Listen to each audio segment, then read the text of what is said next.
Welcome to the Warships podcast with your host, Kellorn, Venacera, and Erin.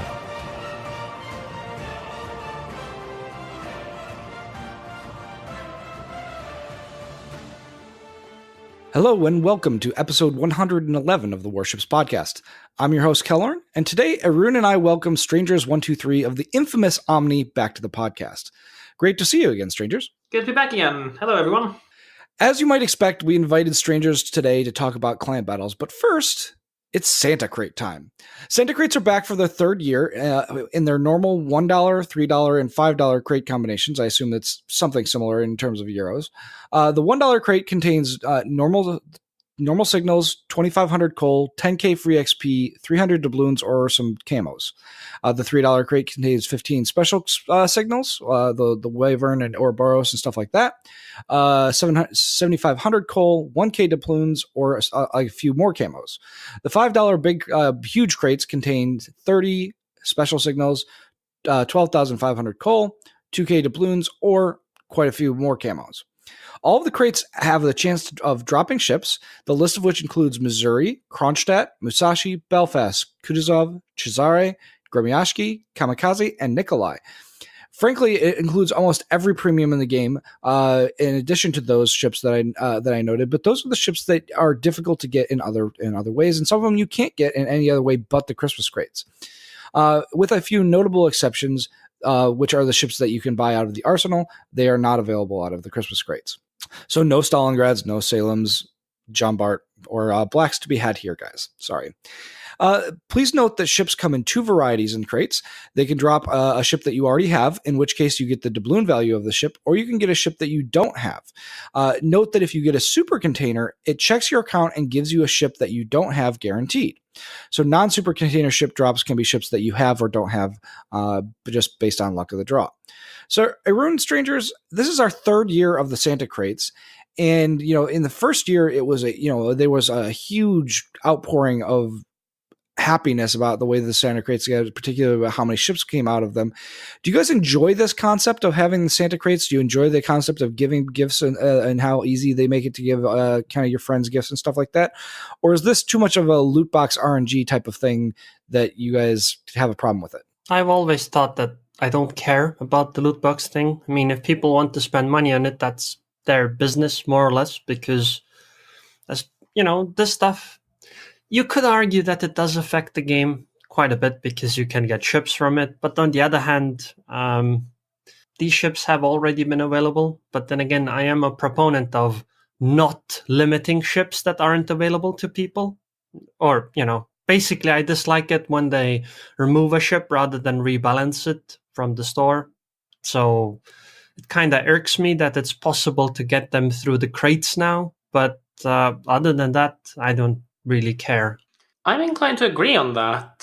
Some of these ships are ships that are often considered to be quite imbalanced. Belfast, Kutuzov, Missouri being examples that the community generally have a gripe with. And having them come back in this RNG loot crate deal is, of course, a major gambling aspect of it. But beyond that, I don't really have an issue with them. The question really is, what does the customer deem as worthwhile? As you are guaranteed to get a item of some value out of it. The question being if it is worth the $5 or euros or whatever currency you input into it. So they've said in the past, and I presume it's true here as well, that the value of what you get out of the crate is at least as much as the crate costs, with the potential for it to be much, much higher, especially if you get a ship. Do you think that that's the right way to do loot crates, or do you feel like that they should, like a lot of times in other games, the crate doesn't have a certain guaranteed value? Well, I think it does in every game. It's just that most of the things become so common that it doesn't matter because the loot boxes are available all the time. I think in this sense, Wargaming does it kind of right, that loot boxes are a rarity. You don't have the ability to buy loot boxes at all times. It's basically only Christmas, right? In which case it's possible for them to pump up their reward amounts. I mean, what's the big box? It's like $5, right? And you get 2,000 doubloons out of it. How much does 2,000 doubloons cost? Isn't it like $8 or something? I think that sounds about right. Yeah. And that's not like the top reward or anything. That's basically the most common one. Well, no, not most common one. One of the lower ones, I guess. Yeah, I mean, it really just depends on kind of what you're looking for. In terms of, like, I've actually really liked the concept, and I think it's kind of cool that you can get some of these rarer ships. I think it's also a bit of a gambling thing, yes, you're going to gamble and, oh, I want that ship, so I'm going to buy a few more crates. And, that I'm not going to lie, that did happen to me the first year. But as the years have gone on, I kind of have all the ships that I want in games. So it's not like I really want to go out and try and get new ones. But I do feel like that it's a cool way for people who have been like, hey, I came to the game late. I don't have some of these things. I never had a chance to buy them. Yet now you can kind of do this and maybe catch up a bit. Well, what does bother me about this is that this list has ships that weren't available for the Black Friday thingy, the big box that sold all the ships. I think they should have probably included them in that too, though, in that case. I mean, my biggest quirk with it is really that you don't know really what you're going to get out of it. I mean, in this case, they give you a means to counter duplicates and all, so I don't think it's one of the bad loot crates. But in the end, I think it just falls down to what the customer deems is of value. So you put $5 in, is the end result you come out of it worth it? So in this case, Wargaming has the complete monopoly in market. They determine the market pricing. So if they say a Kutuzov is worth $50, it's worth $50. If the customer thinks, well, I wouldn't pay more than 15, then you might say, okay, if you bought 3 crates, got a Kutuzov, then it was break even. Whereas Wargaming would say, as a figurative example, that you'd have to buy 10 crates for it to be worth it. I guess that's a good point too. I mean, it really comes down to what are you trying to get? Like, I think that, certain things are like if you get a Gremyashki, I feel like that the value that people paid for their Gremyashki is not the value of receiving one. I feel like if you get a Gremyashki or something like that, that it's worth more than the stated value. Whereas some of these ships, like Arun just mentioned, Marblehead, aren't worth their stated value to most people. I mean, one person that I talked to said he got a Missouri on his 3rd crate. So that everything was working as intended, which I thought was, I mean, there are going to be people out there like that, and then there are going to be people out there that they got nothing, they get nothing. So, speaking of the Marblehead, I'd like to tell a short story. So, back in the day, I made some kind of a tool for World of Warships, and Wargaming actually liked it that so much that they offered me a premium ship, and I was like, I don't really care. And I was like, fine, I'll take the Marblehead, because back then the Omaha was a very strong ship because AFT allowed you to fire far away. And I figured that since I already had the Murmansk and she was a great ship, I figured that, hey, Marblehead might be a good ship to get, especially because it wasn't that easy to get back then. So I picked her. Well, now she's one of the worst ships I own. Well, that's, hindsight being 2020, right? But at least you can't get another one. True. Wait, no, isn't there a second Marblehead though? I don't think that one's generally available. So, but yes. So Wargaming was kind enough to provide me with 20 of each of the Christmas crates to open, which I did this morning, and from which I received 4 ships, about 30,000 doubloons, 50,000 coal, and a host of flags and camos. 3 of the ships I already had, Key, Monahan, and Krasny Krim, and one that I didn't, Gascon, which I got out of a super container that, as I mentioned earlier, guarantees you one that you don't have. My first impression was that the crates seem a little less generous than the previous 2 years, at least in terms of the number of ship drops, but I don't know if that's because I already have the ships or not. That said, the other drops, especially coal, seem to be pretty nice, and I did notice that, however, that there's no premium time in the crates this year, which is a little bit sad to me. So, do you guys miss anything in particular that was in crates in previous years that you don't see on the list this year? Is there no premium time this time? Yeah, there's no premium time this time. I should also mention that I got all of my ships out of the $3 or $5 crates. I got no ships out of the $1 crates. And we've said in past years that the $3, if you're looking to get ships, the $3 crates are the way to go. So I don't know what you guys' experience has been in the as well, but we've always found that on the NA server, $3 crates are the way to get all the most ships that you can. For me, opening crates is, well, have they added the option to open all the crates at once yet? God, no, I wish they had, especially Okay, when I well, get 60 of them at once. In that case, I guess it'll take me a while until I get to opening them. God bless unskippable animations. Hey, at least they took the crane animation out. It's just the crate popping up now. Yeah, true. You still get the crane when you collect it, though. But the no, I'm dailies. serious. I am serious, though. Did you guys, on the EU server, in terms of crates, strangers, did people generally, do you see you want the $3 crates? I think the consensus was generally the same, that the $3 crates, the previous years, was most likely to give you the highest bang for your buck, statistically, from numbers people gathered on Reddit and forums and all such. Yeah, I wonder if we'll see some number crunching out there for people this year, and if any different conclusions come. But first impression, I still feel like the $3 crates are the way to go from the ones that I opened. Again, that's a small sample size, but take it as you wish. So enough about that Santa guy.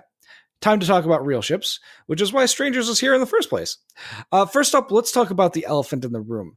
Stalingrad. This is the first season that we've had her, and you see them quite frequently in matches. But what is her place in the clan battles lineup? And does she replace Moskva in all circumstances, or even a battleship? Well, in that sense, what I'm going to say is probably going to be quite different from what people perceive we do. Our current lineup is 2 Stalins, no battleship. So, can Stalingrad in and of itself replace a battleship? Well, we don't really feel we need one, because Stalingrad gives us the utility that we want from a battleship, the ability to give crossfire, also gives us radar. But I'm still going to say Stalingrad isn't really OP, and it, in clan battles, does not really break the flow of gameplay. It's not this be-all, end-all, kills everything kind of ship. It still very much is possible to counter it. As for replacing the Moskva, this is where it kind of gets a bit interesting, because we need to consider the ships that actually counter them. And the general pick and consensus on EU is the Henri. The Henri, with IFHE, is very good at countering a Stalingrad. A Stalingrad is incapable of dealing effective damage in return to an Henri that is not sailing broadside. Whereas the Moskva is actually reasonably able to fight off an Henri depending on situation and who's got the time to sit and shoot at each other. Is that mainly due to the 50mm bow on the Moskva, which the Stalin doesn't have? Well, no, the Stalin has that as well. It's down to the Henri's armor layout, meaning that the Stalingrad, even with the AP angles, it just doesn't have the DPM. So you're just going to be ending up spamming HE with both the Moskva and Stalingrad. All three will be spamming HE at each other, unless broadsides are involved. But the Moskva's much superior accuracy and reload means that it's able to land shells that deal damage against an Henri and eventually be able to stem it, push it away. Chances are both ships will leave the fight quite heavily damaged, and neither may be fully combat effective to the role you originally brought it. The Moskva or Stalingrad often being a ship used to push and obtain territory, whereas the Henri is used as a ship kiting to prevent an enemy and bleed an enemy as they come in. But we tried it in training room. Henri versus Stalingrad, basically just pretty much just parked them both bow in, completely stationary Henri. Stalingrad was allowed to move back and forth, turn and dodge. Henri half HP, Stalingrad dead. That was the result. I mean, Henri does have something like 50 to 80% more DPM. Yep. And there's percentage-wise, I'd say more zero damage zone on the Henri to the Stalingrad shells than there is zero damage zone for the Henri's HE coming against the Stalingrad. So there's one thing that I have noticed, because I've been playing a lot of Stalingrad in matches, Strangers, is that there are a couple of soft spots that I'm starting to find on Henri's that are trying to be angled away but still use their front guns. They're right underneath the third turret. You can get some shots in to get citadels, I've found, even though they're not straight broadside. It's not common, but it is possible. as long as they're at least 30 degrees. They're not 30 degrees giving you an auto bounce. Yes, and this is down to the angle roll of your shell. If you roll high enough and they just give you enough angle, you can get some damage out of it. But my experience is still that just spamming HE will, in general, be more reliable as a Stalingrad trying to deal with the Henri spamming you away. Of course, the best option is don't get spammed because you will lose. Well, no, I agree with that. Like I've got spammed quite a bit in my Stalingrad from Henris and Zhaos and other things like that. But I feel like that a good player in a Stalingrad is still going to be able to find certain shots that they can take. Yes, and I mean the same would go for the Henri. A good Henri player can equally also mitigate that. Maybe he loses a couple of seconds of reload, but he still out DPMs you. So it really goes back and forth. But general consensus is Henri's very good at countering Stalingrads. So here's the other question about Stalingrad for you strangers is, do you prefer to see your Stalingrads play a relatively static style, like near islands, or do you see them as more of an open water type? I hate parking ships. I do not like parking ships. That's just my style. So I would much rather have them moving. But otherwise, at most, one parked on an island where you need him to radar and just provide enough support so that if anyone does want to spam him, they're going to get shot in return. So you use it as a health sponge. Because I've been playing in some matches, I've played it in both ways. Like there are certain islands, obviously, that you would park Moskvas at that we're parking Stalingrads at. But I've also played it in more of an open water type of way. I actually prefer the open water type of way. It's just you just die faster. Yeah, I think that depends quite a bit on the lineups, and I think we're going to get to details about strategies later. But in general, if you're going to be the first guy and the enemy team is pushing you and they've got Henri's pushing you, you're going to have a bad day. But if you can manage it so that there's, where the enemy team is, and if you start taking too much fire, just stop shooting, disengage, pull back, heal, you'll generally be fine. Of course, you don't have the shot blocker of an island, but you do have the ability to manage it better. So it's harder for someone to stay there permanently spotting you. Now, strangers, you talked about a little about Moskva. Does Moskva still have a place in lineups, in your opinion, or would you rather just see a Stalingrad in every single circumstance that you would bring in Moskva? I think definitely not. I would see Moskva as useful, and we ran a surprisingly Moskva-heavy lineup the previous season. The issue is actually Stalingrad, because Stalingrad HE pens other Stalingrads, and Moskva with IFHE does not.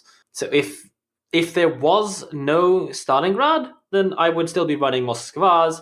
But due to the, call it, threat of heavy Stalingrad lineups, having Stalingrads of your own to be able to spam them back is more important. So in that sense, yes, Stalingrad has reduced the value of the Moskva's role, although in the role, if Stalingrad could not lull pen Minotaurs and if Stalingrad could not lull pen Destroyers, then Moskva would definitely be of higher value, in my opinion, simply due to the reliability and the high DPM. So does the fact that Stalingrad cannot equip a Hydro and Moskva can make a difference for you at all? Not really, in my opinion. If you are in the open, there's going to be someone in front of you, so chances are you'll know what's going on anyways.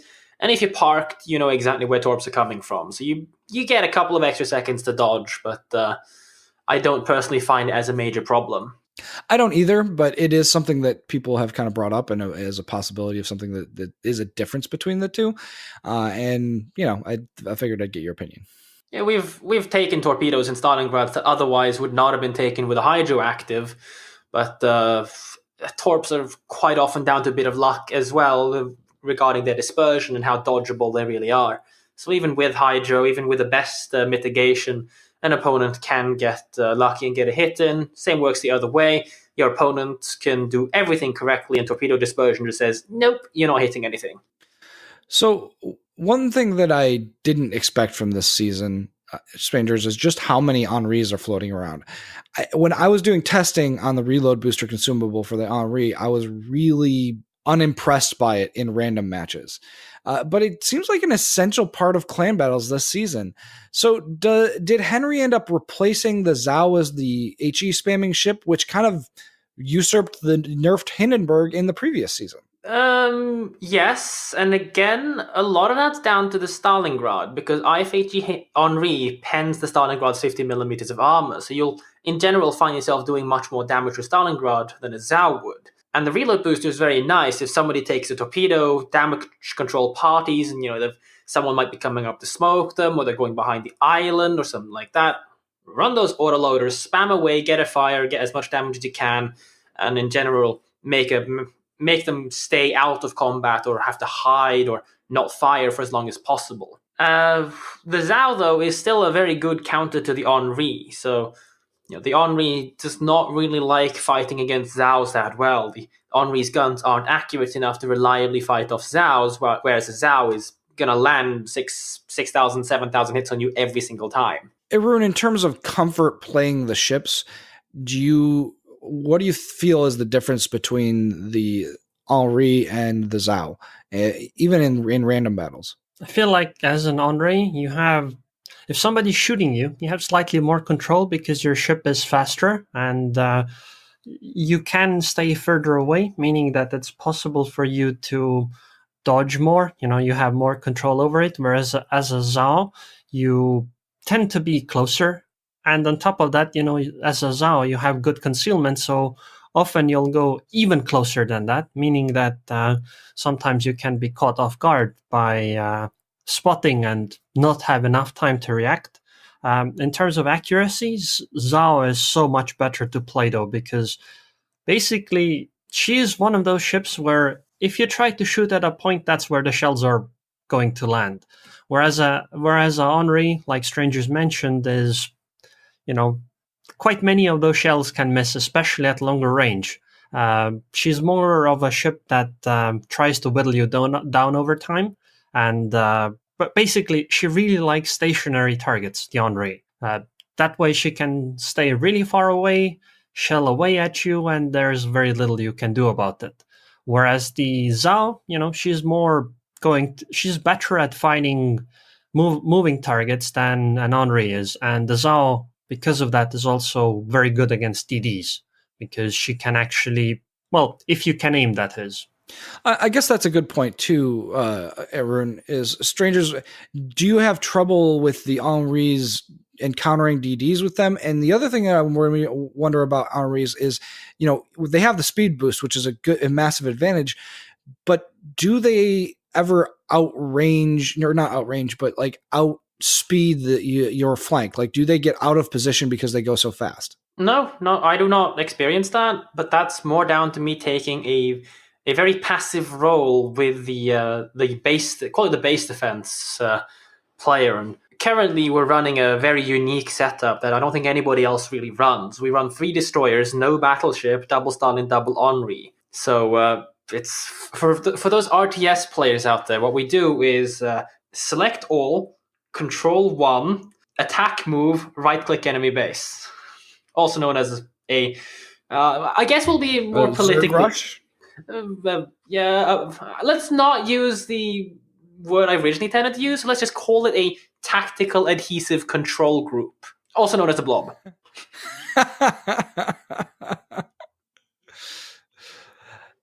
I guess the other thing is going back to the Henri is do they counter destroyers sufficiently for you? No, that's why we have 2 Harugumos. Well, we'll get to Harugumo in just a second, but. So that is something to be aware of if you want to run Henry is that they don't counter DDs very well. But you mentioned Harugumo, so we'll talk about the Ugly Duckling. Harugumo is also having her first season of Clan Wars, and we all know that Arun's love affair with the DPM of Harugumo. But does she slot into a destroyer role for you, Strangers, or is she really just a smoke-equipped light cruiser? It's really just an HE-equipped Minotaur, to be honest. It's big for a destroyer, very sluggish, at least it doesn't have a citadel. But it's big, sluggish, pushes a lot of DPM, has utility torps, they have poor reload, and as an even number launcher of horrendous dispersion. But sometimes they hit something, sometimes they don't. Sometimes you can, zone out a smoke screen. You have 6.2 concealment, so you outspot all the cruisers. But you don't want to end up in an awkward position with enemy destroyers pushing you, and you take full damage from Stalingrads and battleships. So the other day you were watching a match that I was in, but my favorite part was when you said it wasn't Keller's fault. So that was awesome. Yeah. But you talked about how you can't get Harugumos to try and counter Shimikazes. So could you get into kind of what you meant by that and what a Harugumo should do if they end up against a Shimikaze? Well, first of all, if a Harugumo is the only destroyer against a Shima, I'm pretty much going to go out and say your lineup is suboptimal, as you have no real means to counter or push away a Shima without having to expose a radar cruiser to do it. You can do it, you have a radar Minotaur, you can get the Harugumo to smoke it and sit inside of the smoke screen, and whatever destroyer runs into that is going to have a really bad day. But that does indicate that you've just used 2 ships to deal with 1, and you're still not going to kill it in a single radar. Once the Shima turns away, the Minotaur is no longer effective, and the Harugumo isn't that great at longer ranges. So you're kind of down to, if you're running an Henri setup on the side, the Henris are 15 kilometers away, they'll struggle to do effective damage, so it really comes down to battleship snipes and Stalingrad snipes to get the damage in. A Harugumo cannot catch a Shima on its own.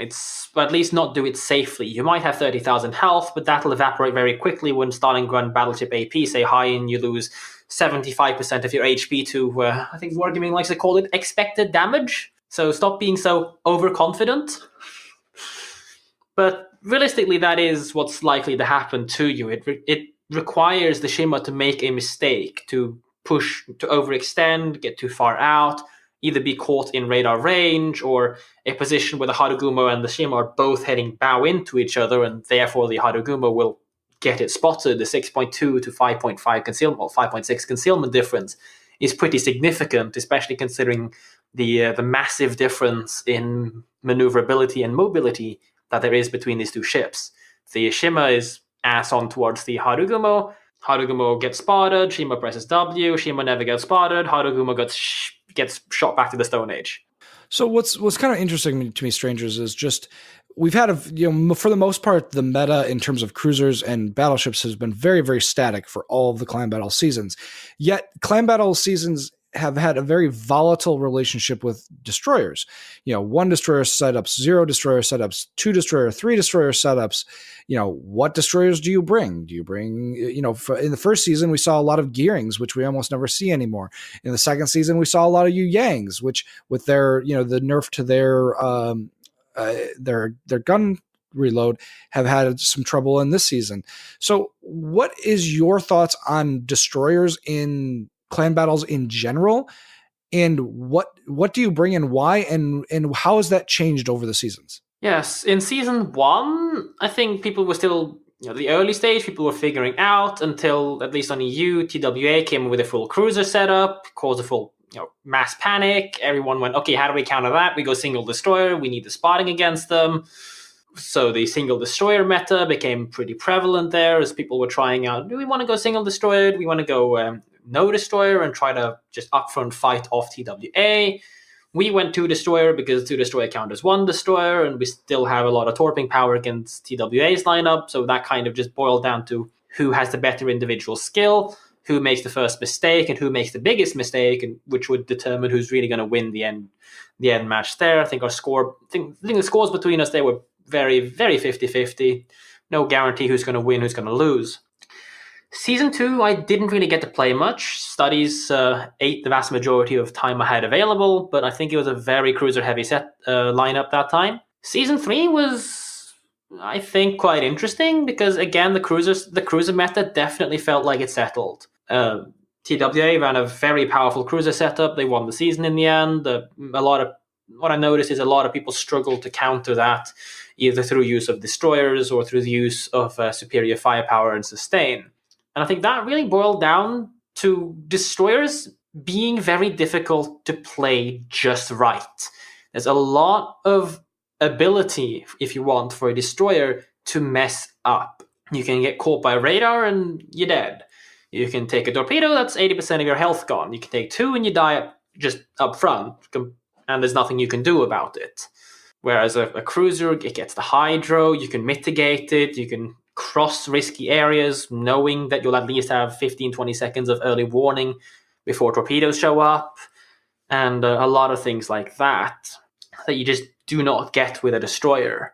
So the question really is, how much utility are you willing to lose firepower over getting, and can you leverage this utility both as an individual player in a destroyer and as a team with your strategy, your composition, and how aggressive each player is in this team? Can you leverage the utility? Because utility comes at the cost of firepower. The Shima guns, they might have gotten buffed, but that does not mean that they will out DPM and Henri spamming a Stalingrad. They absolutely will not. So you get this spotting, you get the smoke screen, and you get the torpedoes, which are rather unreliable, but you lose a cruiser that can shoot and do reliable, consistent, constant damage. So you brought up an interesting point a minute ago about individual player skill, and this is actually one that I've had several people ask me over the course of several clan battle seasons: is what is more important to winning in clan battles, individual player skill or teamwork? You can have amazing teamwork. You push together, and you can also die together. So it really is a mix of both. You can't just say, oh, I'm going to focus purely on teamwork. So you get your strategies, your timings, the smoke screens are great, and then you realize everyone's broadside in the smoke screen and die to a single torpedo salvo. The individual skill matters in the sense that, you need to shoot correctly, angle correctly, you need to pay attention to your opponent team. But if you have 7 people all going individually to each section of the corner, then you're not controlling the map. Well, I guess my point to the person that asked me is that the converse of that argument is that if you have 7 players of really good skill, but they don't work effectively together as a team, they're not going to win against a team that is moderately skilled but has effective teamwork. And that's a statement I definitely agree on, provided no major mistakes are made. If you don't suddenly lose half your HP on a critical ship because he poorly angled and got blapped. So assuming that doesn't happen, but one team loses a bit more HP, they take a bit more time to get places because they're not as individually confident, but they've got a strategy and you're able to concentrate and get a couple of early kills or dislodge someone critical on the enemy side, then yes, a team that plays well enough to not just collapse sustainability-wise, not lose too much HP, not lose too much position early, but they work together, they smoke, they spot, they focus fire against a team that's, I guess you can say, a very skilled individually team, but they have no coordination, they're all over the place, nobody taking critical positions, poor focus fire, then yes, chances are they will find themselves in a majority of the matches you try this being defeated. So let's take a step back and talk about strats in general for a second. Strangers, what comps on kind of like high-level strats are you seeing in clan battles this season, and how are they different from the last few seasons? The biggest difference is in the past, Russian cruisers weren't that prevalent. You mostly saw mixes of Zhaos, mixes of Zhaos, 1 or 2 destroyers, Minotaurs, stuff like that. This season, pretty much everyone has at least 1 Stalingrad. And pretty much everybody has at least 2 battleships, if we go ahead and say Stalingrad and Moskva serve as battleships. So pretty much everyone has 2+ battleships. We've seen quite a few double Stalingrad plus battleships with a single destroyer. I think that's probably one of the more common setups. The vast majority also have a Henri or even 2 in there as well.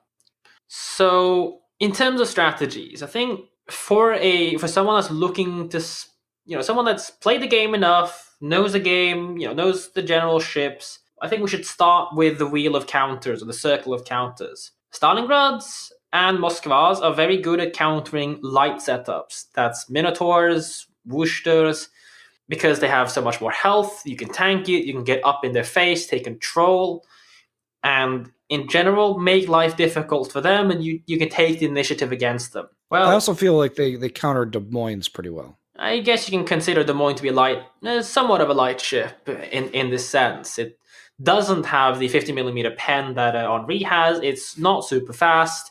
It's got high DPM but requires you to be closer to use it. So I'm going to put the Des Moines underneath this lighter setup umbrella. But these light ships are very good at countering Zhaos and destroyers. They will struggle against a lineup like this. A destroyer gets spotted 9 kilometers away from a Zhao. Zhao's going to smack it for 10,000, and you're having a bad day.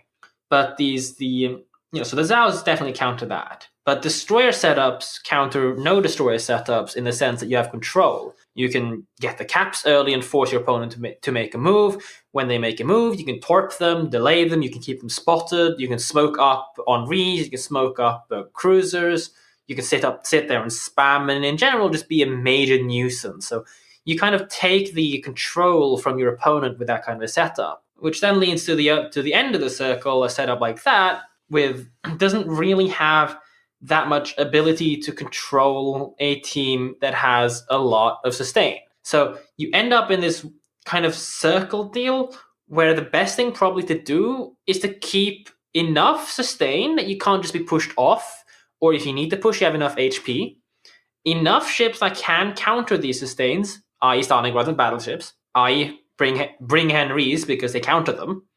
You probably want a destroyer in there so you don't just run into the situation where, oh, well, we have no spotting, we can't see anything, there are no faces, and we're screwed. And that's kind of the circle of counters. Stalingrad gets countered by Henris. Henris get countered by Zhaos. Zhaos get countered to an extent by Stalingrads. So I do want to dig into this a little bit with you. So there's a lot of teams that... So I feel like when you're talking about individual player skill, that is most important in destroyers. Do you agree with that? Absolutely. So if you have a team that doesn't have a lot of individual player skill in destroyers, what are your options? Because I feel like destroyer players that play at the highest level are a rarity in the game. Kind of like carrier players that play at the highest level. There's only so many Pharas out there, you know what I mean? So in that sense, if you are struggling, if you have destroyer players that struggle to win their one-on-one engagements or to do the things that you need to do in a destroyer, what do you recommend for those teams? Yes, and that's always a difficult thing there. You kind of end up stuck in this situation where, well, you can try to train them, and the person you want playing the destroyer is actually the person that is best strategically. It's not about, you don't need a person that can shoot the best or can angle the best. You need a person that can think the farthest ahead. Where's their radar going to be? Am I too close to this radar? Who's likely to pop up around this island or that island? This is the kind of individual skill you need in a destroyer player. Not the battleship, I can angle perfectly, I can shoot you, and I will always hit you even if you turn. It's a completely different skill. But it is a skill that can be obtained through experience. But while you're building this experience, I would definitely suggest you try to be think far ahead, be a kind of field commander figure in your clan to train yourself and prepare yourself for playing destroyers. But if you run a single destroyer and take the time to give them the experience of learning which areas are safe from radar, where people generally pop up and stuff like that, support that destroyer. If the destroyer is struggling with killing destroyers, bring Zhaos. Bring a Zhao 3 kilometers behind the destroyer. Zhao gets spotted, breaks away, destroyer knows, okay, I'm going to get spotted, and he's going to get spotted very soon. You get the enemy spotted, the Zhao blaps the destroyer, have this kind of a support system for him and figure out what is it this player struggles the most with. And this is also long-term thinking. If it's destroyers that your destroyers are struggling with, then bring something to counter destroyers to support your own team's effort in winning.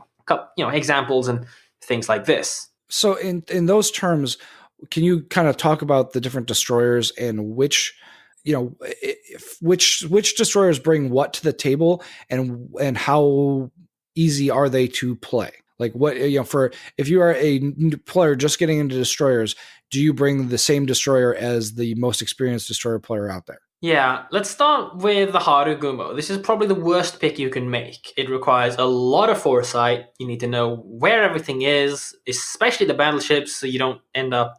and it's not a destroyer. It's class as one, so let's call it... I'm giving you a hard time. But I know.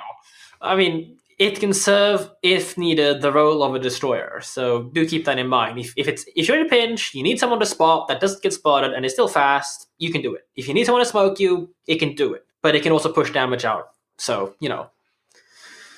the easiest... This one's actually kind of tough for me to answer, because what I find easy to use for me, or in this sense, I guess you can say, the ship that's given me the most amount of time to play contact collection during clan battles, that's I'm going to use that to judge the easiness of it, was the shimmer. You just sit there every minute, you sit there tail towards the enemy, never get torped, or you get torped, you press W and you dodge them.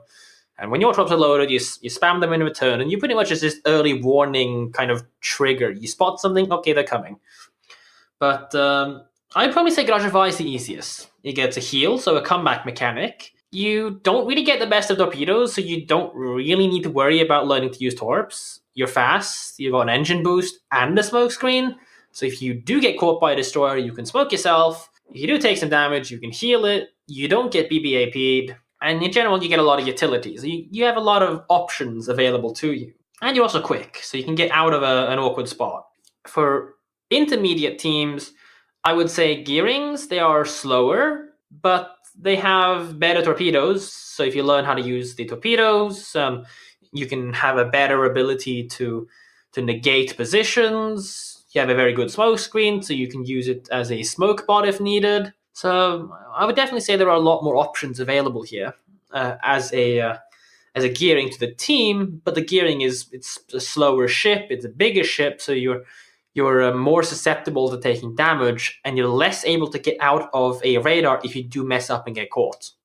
You haven't talked about Yu Yang or Gearing yet. Or sorry, Yu Yang or Daring, excuse me. Daring, I don't see a spot for. It's slow, so if it gets caught, you've got no means to get out. You do still get the heal though, right? Yes. Okay, so you still have a bit of a comeback mechanic. You don't pen 32 millimeters of armor, or even 30 that the cruisers get with HE, so that's a inferiority to the Harugumo's damage output. So here we're really comparing Daring to Harugumo here. They're basically both DPM machines. Harugumo has longer smoke, but longer cooldown between. Whereas Daring can just pop a smoke, spam for 40 seconds, go somewhere else, or the guy's got invisible, so you go back to spotting, say it's a battleship, he fires his gun, you smoke, shoot him for 20 seconds until he disappears, and then move somewhere else, pop a new smoke. You can be annoying like that, but you don't have great concealment, you don't have great speed, so in this sense, you can't really catch out a destroyer. Same goes with a Harugumo. You can't really do that. But hey, at least you don't take BBAP damage. And so, strangers, knowing what you know about Arun, if he was on your team, where would you slot him in and in what ship? Ooh. Any ship, any class, right? I would... Anything except carrier. Well, nowadays, sorry, Arun, if it had to come down to carrier, I'd probably play it myself. I would say battleship. Mostly because it's the more easy thing to do, and it's the easiest way to integrate someone into a new team. Really? Because we tend to reserve our battleship for kind of one of the best players that we have. Because it's one of those things where if you have so few shots that you're going to make during the match that you risk missing one is kind of a big deal. And I hate to say this, but I love playing Battleship. I feel like I'm a good Battleship player, but I don't feel like most of the time that I'm a good enough Battleship player to take that slot on our team. Ooh, well, we rely a lot less on battleships, and that definitely shows because we don't even have one to begin with. For me, as a battleship player, you really just need to get shells to land in the general direction of where they need to go. I kind of know how to shoot, and basically don't sail broadside to stuff. If you can do that, I'm not going to complain too much about it. As long if you can follow orders, that is. We tell you to move somewhere, we tell you to run, tell you to push, you push or run as needed. But it's the ship that requires the least amount of management. So therefore also the ship, for me, that demands the least amount of game and long-term knowledge to play. The good thing about battleships is that they're so slow that they can't get out too much out of position, even if you don't pay attention to them. You'd be surprised. I feel like your head was in your hands there. It was. In OMNI, and no offense to past battleships and current battleships in OMNI, but the ship class and that we've always had the most amount of troubles with, i.e. the most amount of bickering about in the post-game talks, is battleships. The post-game talks. I like how you put it that way. The time and place where we shout at each other. I'm glad to know that Omni does the same thing as the other clans I've been in. This is why World of Warships does not have an end screen chat or battle end chat. Oh God. Damn it! I had another question I was going to ask you. Well, we didn't actually get to cover the Yueyang earlier, though. Yeah, go ahead. So we're just going to do that while you try to remember that question. Yueyang is very niche now. It's a stealth radar. In fact, it's one of 2 remaining stealth radars in the game. The Minotaur being the other one at tier 10. No other ship has the ability to radar you without being spotted in the open themselves. So if you're going to use a Yueyang, you pretty much agree, if you want, that you're going to lose a lot of gun power compared to bringing, say, a Harugumo as a destroyer or a cruiser, and you're going to lose a lot of torping power compared to, I would still say it's better than a Grasha because you get more than 10 kilometer range, but you lose torping power compared to, say, a Shimmer, which can be quite critical as you cannot torp destroyers, so you cannot threaten destroyers, and you cannot threaten, your reload is so bad, you can't really threaten a push effectively enough to actually be a nuisance other than, oh, deep waters are here, okay, now what? He can't send more deep waters for the next 2 minutes, we're safe. So, in that sense, you use a Yueyang pretty much only as a stealth radar. And if you're going to use it as a stealth radar, you have to have something that can black the destroyer or make a mess out of the destroyer during the 15 to 20 second period where you'll really have a destroyer in that radar range, unless you were willing to perhaps trade more HP than you might actually be able to afford in the longer stage of it, which is why we run double Harugumo with that, because, Yueyang gets spotted, Yueyang radars. A lot of DPM goes out during that time, and you can easily kill a destroyer with a couple of extra Stalingrad shells coming in. You can easily either kill or completely cripple a destroyer. And if that's the only destroyer on the enemy team, GG. He can't get back, he can't contest caps, so they're going to be reliant on their cruisers and their cruiser radars to stop you from getting caps. So let's get back to a little more general strats. So give me the 3 different strategies that people could use to pace their teams around this season in your mind. In my mind, I would definitely say it's a very hard counter season, unlike previous ones. You click battle, sometimes you won the game just because you had the right setup and you beat the enemy team setup. So with that in mind, I would definitely go as balanced as you possibly can. Keeping enough utility, so a destroyer, or if you're willing to risk it, radar Minotaurs to do the spotting for you and to do the counter spotting, you're going to want to have at least an Henri, and you're going to want to have 1 or 2 battleships. So 1 Stalingrad, maybe 2 Stalingrads, and or 1 Stalin, 1 BB. And you want to have a form of Stalingrad counter. So either Hindenburgs or Henris. Hindenburgs if you cannot field competent enough Henri players. Henris have poor concealment. If you run them with legendaries, you get like 15 point something concealment. So you get outspotted by 2 kilometers by every battleship. So something to really keep in mind. Your Henri players need to know what they're doing to be actually effective as a counter. Otherwise, they just risk blowing up and not serving their role. So with that, if you're running a single destroyer lineup, you're kind of limited to only really being able to contest 1 cap at any given point, unless you're willing to park someone, either a capital, be it your battleship, a Stalingrad, or a radar Minotaur Zhao inside of a cap. This can come and bite you in the ass if you want on maps like Sea of Fortune, where there are 4 capture points instead of 3. With a 2 destroyer lineup, you have a better time against 1 destroyer lineups because you can use throw away if you want 1 destroyer in negating the enemy destroyer, and you still have 1 guy free to go around cap. And capture points, if you let the enemy get a double cap against you or triple cap, which is even worse, the points, they stack up pretty quickly, and you'll be put in a situation where you just have to make a move And in general, and I'm sure everyone really says this quite often, whoever's pushing is at a very significant disadvantage.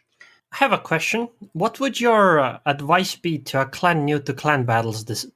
That's an interesting one. I would recommend starting with either a one of each lineup, so no duplicates, because it gives you kind of the ability to deal with the majority of situations you're likely to find yourself in.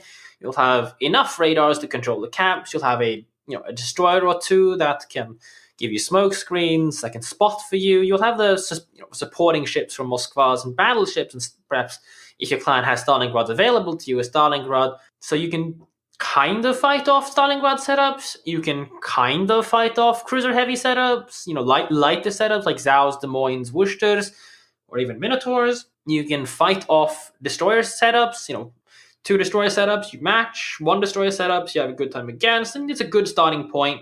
And focus more on your improving your team's individual competitive experience rather than saying, all right, we're gonna go with strategies. Because if your team are the ones making the mistakes, it's difficult to be able to know, was this mistake a mistake of the player? Did a player mess up? Or was it my field commanding, my strategy, or a poor rotation, bad timing? Was it that cost the game? You need a reliable enough team that does not make these mistakes for you to be able to figure out whether it was individual mistake or tactical strategic mistake that, say, caused a awkward situation or caused a defeat at the end. So focus on improving individual skill, focus on improving teamwork, and you can copy a strategy that you see from somebody else and then tweak that to the skill and experience of your own team. So I want to switch gears for a second here, strangers. Arun had a real issue with ranked sprint. And I realize we're changing the type of competitive mode we're talking about, but I wanted to get your thoughts on ranked sprint in general and the ability of you to div with one other person in ranked sprint, and if that was something that you would like to see come back in the future. I think fishing divisions are going to be too powerful in that case. Farah actually, he asked me to come play with him, and we actually started off doing supposed meme ships. I didn't mind it because I was playing Destroyer. That's my main class. So I was playing the things people think are bad, like T-22s, Mutskis, and stuff like that. Poor Farah ended up playing an Emerald, and he kept blowing up at the start of the game. But isn't that what happens whenever you load into a match in an Emerald? Pretty much. So I mean, he got what he was expecting. So I guess. But we kind of quickly got a bit tired of that, so we went Nicholas and Thuiho, which is pretty much unbeatable at that tier. You can't use a Texas to counter the carrier because the carrier is never going to fly into that. And the Nicholas can shoot the Texas for full damage every time due to the armor layout, but getting a bit too specific here. It's going to mean that the players that are skilled and know teamwork are going to get out of the ranked season incredibly quickly. So in that sense, yes, you will be having a more skill-based, I guess you can say, rank out thing. But hey, carrier rework's coming, so that might not be the case anymore with this insane, like 90-something% win rate you can get with carriers in fishing divisions. For those that don't know, fishing division is AA ship with carrier. That's a fishing division. So do I mind it? Yes, because it takes away this individual long-term strategy thing from a morality point of view. No, I don't mind it because it means I can be done with rank much faster and therefore have to have less salt to worry about. So I don't know. It's arguments for both. Arun, did you object to anything that Strangers said there?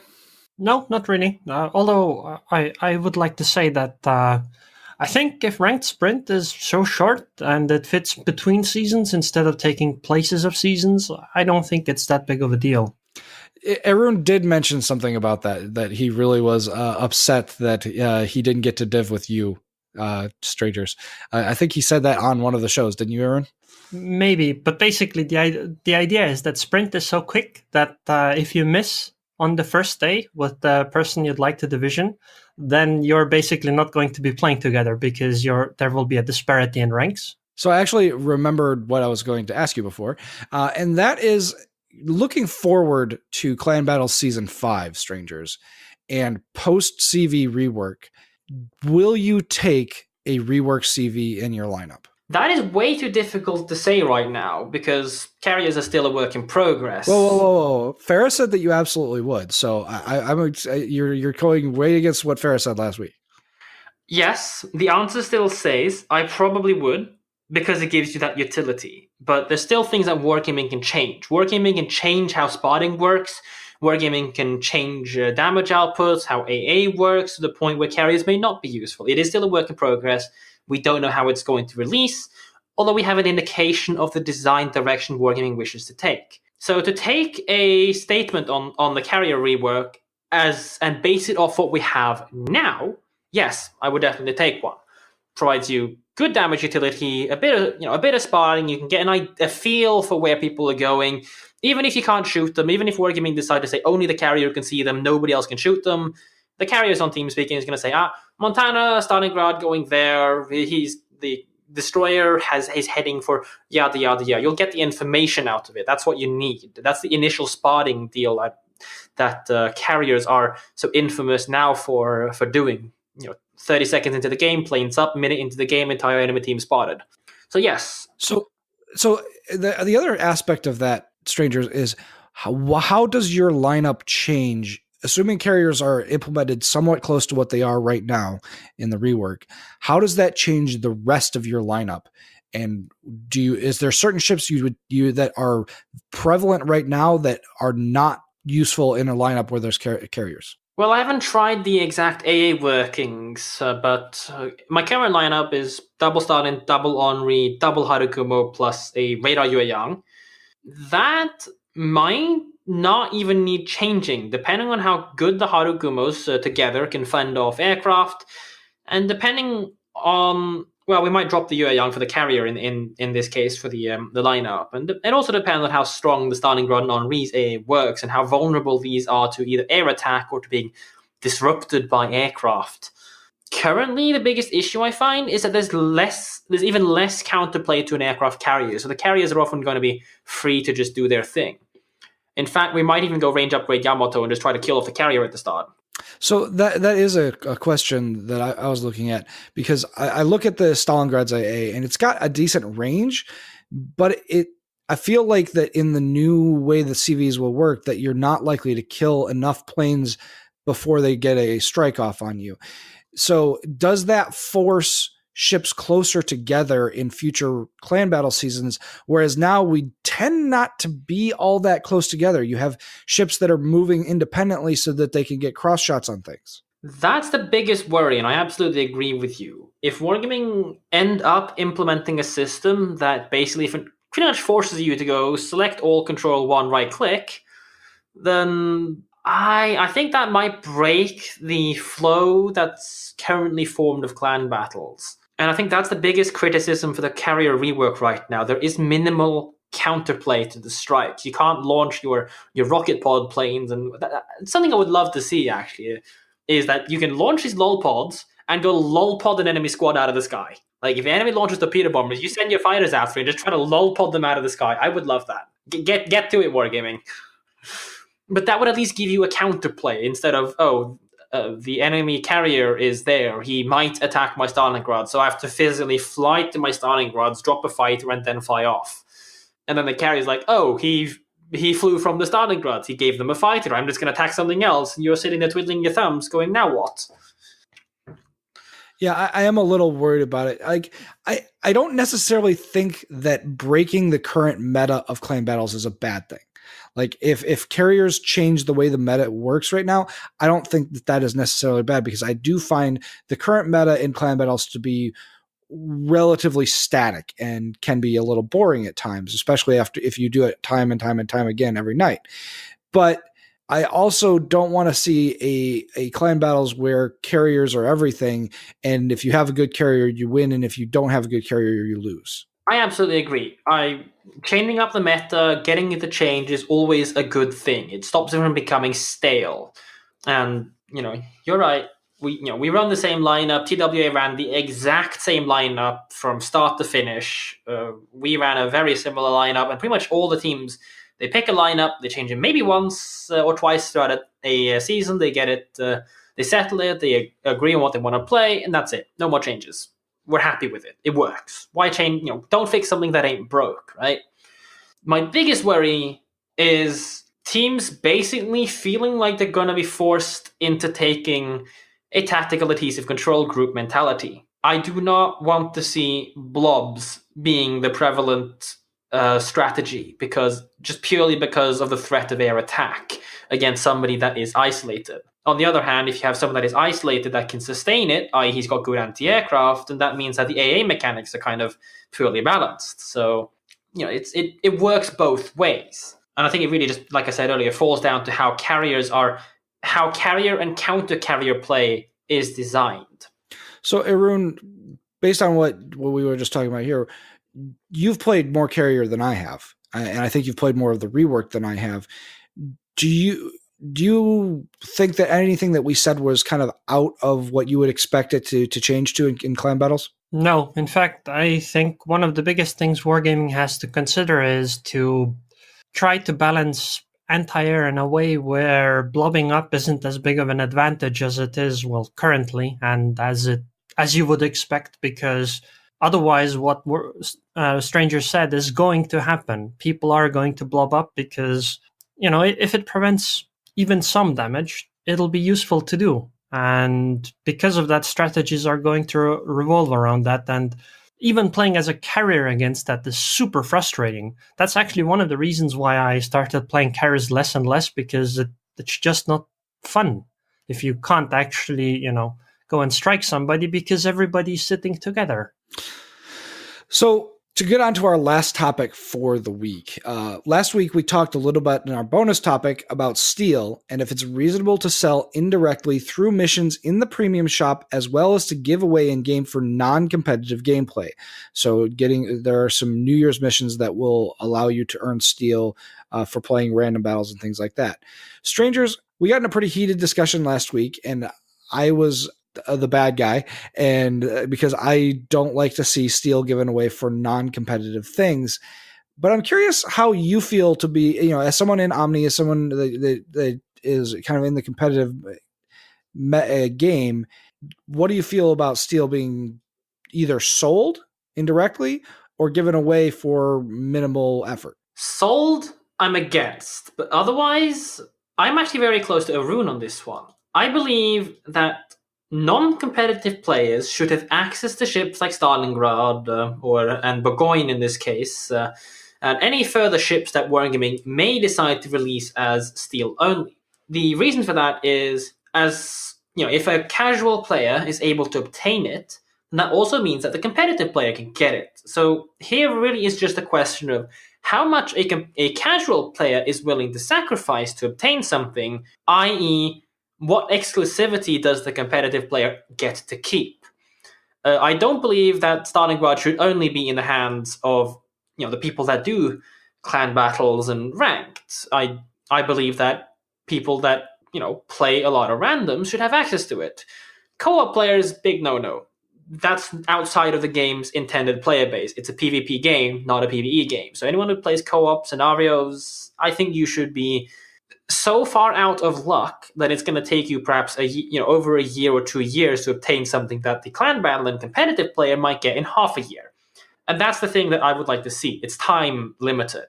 A competitive player can get it, as it releases or as it's supposed to become available. Stalingrad was 3 clan battle seasons with 30 Winter Typhoon. You get a Stalingrad. All right, that's 3/4 of a year worth of time investment if you want. So as long as the casual player cannot obtain an advantage over the competitive player, I don't like using these two terms, but let's just call them that. As long as they cannot out-obtain the ships compared to the competitive player base, that means the gap remains the same, I'm fine with it. So say a casual player might need 2 years to get 1 Stalingrad in the same time period that a competitive player got Stalingrad and got Burgoyne and got a Salem and got everything.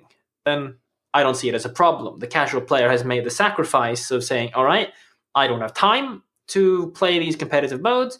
I have to pick. But as long as it's not directly sold, then I don't see it as a huge problem. In fact, I would like to see it so that, let's say you every day when you get, let's say, a double strike or a Kraken unleashed, you get 10 or 50 steel for this, and you can get this once every day. So it becomes something that people can obtain through grinding at a reasonable rate. So you can't just purely grind your way or purely kill steal your way a day for 5 Krakens a day for 500 steel or something. So at least there's a time gate to it.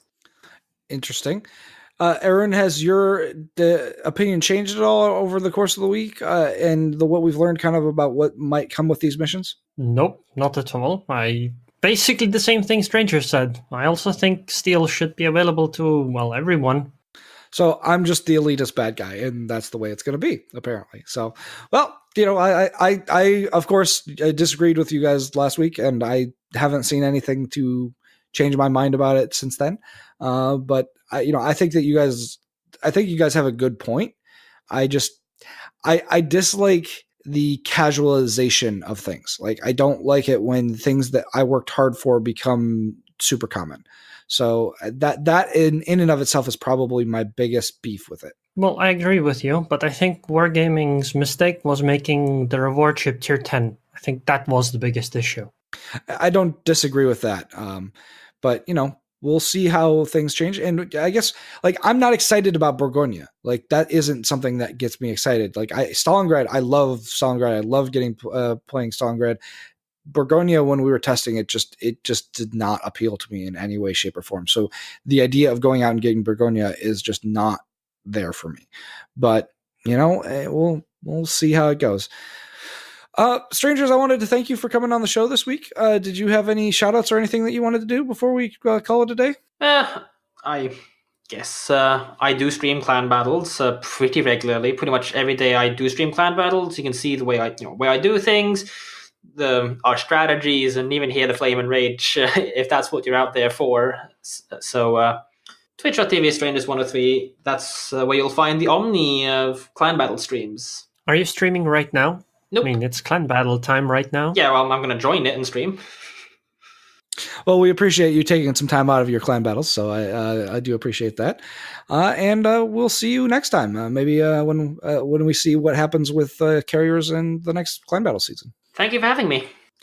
Absolutely. And that's it for this week, folks. As always, follow us on Facebook at facebook.com/Warships Podcast and Twitter at Warships Podcast for episode updates between episodes. Don't forget to check out Arun on YouTube and Twitch as well, and Strangers123. We, of course, want to thank our amazing Patreon backers. If you're interested in supporting us, please consider becoming a backer yourself.